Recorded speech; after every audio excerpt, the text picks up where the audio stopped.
lang ako noon, habang sila'y nagtatanong, bakit ako di sumasagot sa mga kwento kong binuo. Lagi akong nariyan, pero parang wala raw laman. At sa bawat salamin nilang tinititigan, ako ang nakikita pero hindi ang katotohanan.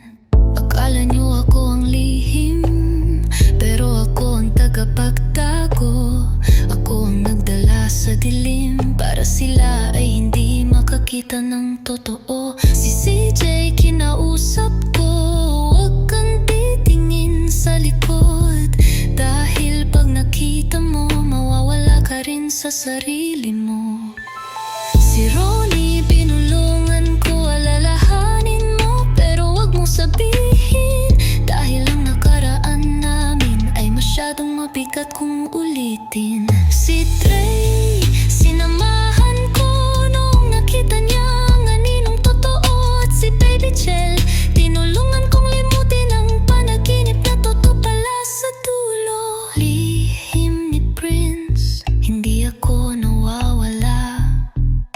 Ako ang nagbabantay sa mga lihim ninyong gustong kalimutan. Lihim ni Prince, kung di ako multo, hindi rin ako anino. Ito ang memory ang tinago, nang hindi masaktan ang puso ninyo.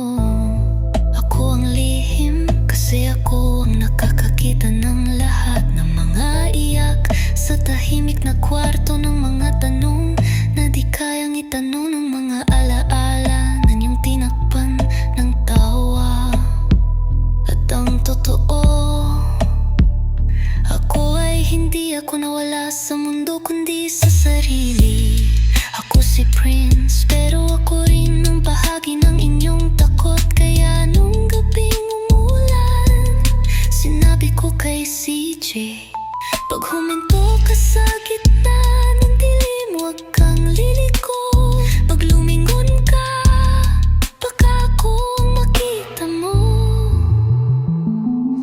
Lihim ni Prince, hindi ko gustong itago, pero alam ko hindi pa kayo handa, kaya pumulong na lang ako. Hanggang sa makilala niyo ako, hindi bilang lihim, kundi bilang kaibigan ninyong naligaw ng saglit. Ngayon alam niyo na ako ang naging tanong sa bawat kanta. Hindi dahil ako ang may tinatago, kundi dahil akalang matala ng bigat ninyo. Lihim ko, ang lihim ko ay kayo.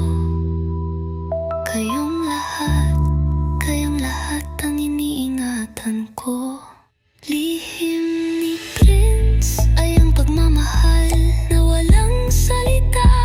Kahit sa katahimikan, kahit sa likod ng salamin, ako'y nyan naghihintay lang na matawag ulit sa pangalan kong Prince.